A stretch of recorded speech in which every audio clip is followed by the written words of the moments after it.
You look to the left, and then look to the right, only to see 39 other people surrounding you, all waiting in anticipation for the race to begin. Everyone you are competing against is a world-class athlete who dedicated several months, possibly even years, training to condition their body to compete in the ultimate challenge. This race is neither for the timid or the weak-minded. It will break you down physically, but even more mentally. You will be challenged to quit numerous times, often trying to talk yourself out of the race, wondering why you ever started. Your own mind will be your biggest competitor. This race won't last for just 1, but 3 consecutive days until you cross the finish line. Once you accomplish this feat, your life will be changed forever. You will be part of an elite group. Not many people in the world claim the title of Ultraman, which is why it makes the journey that much more rewarding once you reach the destination. Let's begin by discussing what Ultraman race is and a bit of history behind why it has gained so much attention in the past 25 years and now be recognized as a global event. Ultraman is a consecutive 3-day multi-sport event modeled after the one held annually on the Big Island of Hawaii, now known as the Ultraman World Championship. It consists of 3 completely different sports: swimming, biking, and running, all combined together to find out who the fittest athlete in the world is. It's an athletic crusade that tests the limits of being human. This endurance challenge is also a road to personal rediscovery. The race covers a total distance of 320 miles, or 515 kilometers, requiring each participant to complete 6.2 miles, or 10 kilometers, of an open ocean swim, a 261-mile, or 421-kilometer, bike ride, finished with a double marathon, which equates to a 52-mile, or 84-kilometer, run. The first Ultraman was held in 1983 and organized by Conrad Will, Curtis Taylor, and Alex Smith. Curtis Taylor was the original race director who aimed to create more than just a one-day competition, which led to the idea of a multi-day event. The primary goal of the event was to focus on the guiding principles of Hawaiian culture, the first being ohana, which means family, the second being aloha, which means love, and the third being kokua, which means help. This is the reason why no prize money has ever been involved in the competition. Seeing the event's popularity and strong message, it soon spread across the globe. Today, Ultraman Canada, Ultraman Florida, Ultraman Australia, and the Ultraman United Kingdom continue to be qualifiers. The number of participants for each event is restricted to 40. However, in some races, it's 50. And each prospective athlete must apply to be selected by the race committee. One of the requirements to even apply to participate is having completed a minimum of 1 Ironman event within the past 18 months.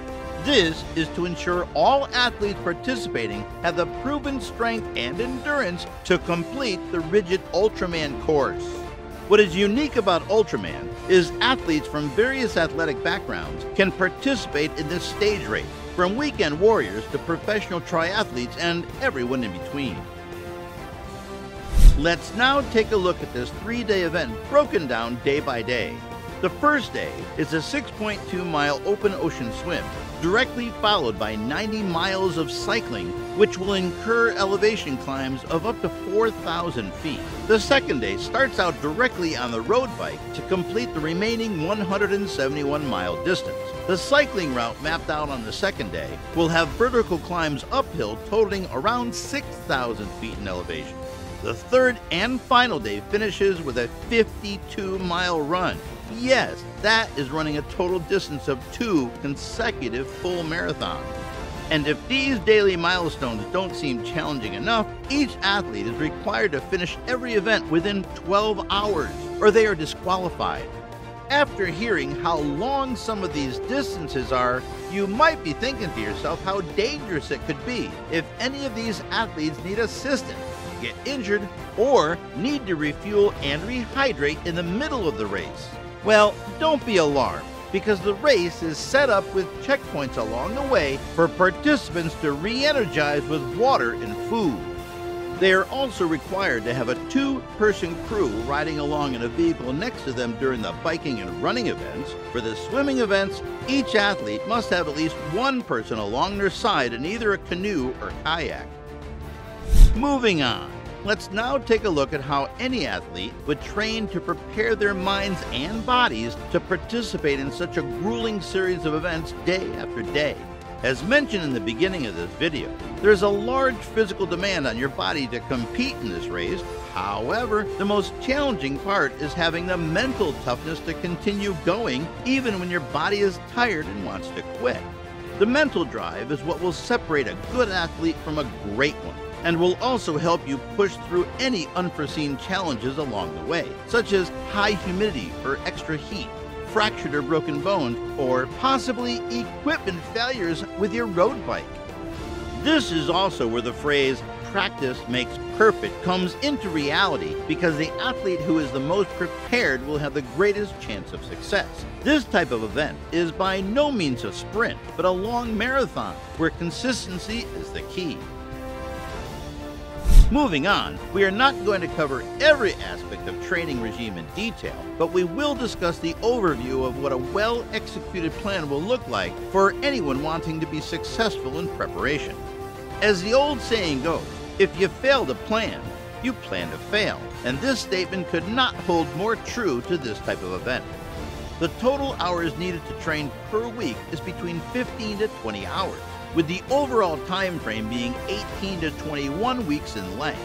However, this can fluctuate based on your athletic abilities and previous fitness levels.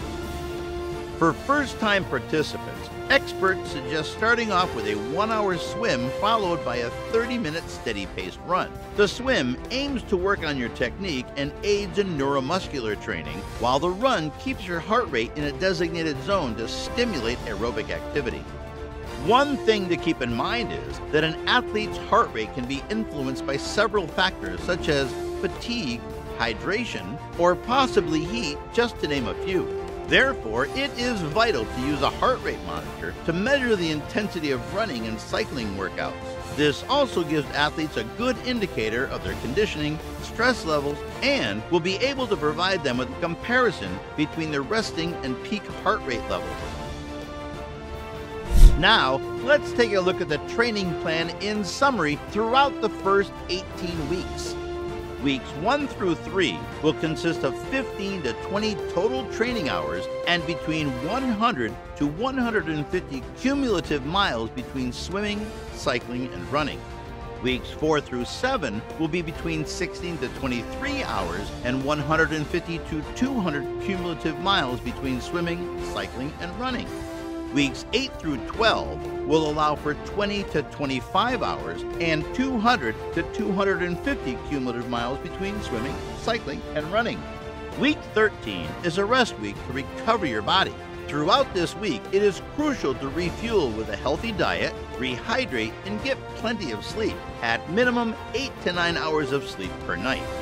Weeks 14 and 15 will ramp back up to intense workouts totaling 25 to 30 hours with 250 to 300 cumulative miles between swimming, cycling, and running. Weeks 16 through 18 will be recovery weeks and should significantly be reduced to ensure you are recovered for race day. Many athletes incorporate massage into their Ultraman training to reduce muscle soreness and joint stiffness. Massage also improves flexibility and decreases onset muscle soreness after a workout.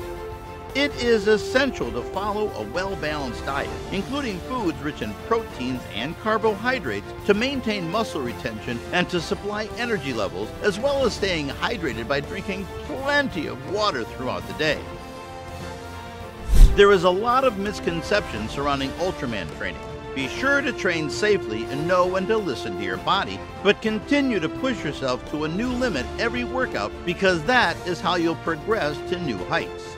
Ultraman is the ultimate test of your body's physical and mental limitations and will allow you to realize that the human body is far more capable than what most can ever imagine. The journey to becoming Ultra is truly as rewarding as the destination and can be a life-changing journey for the better.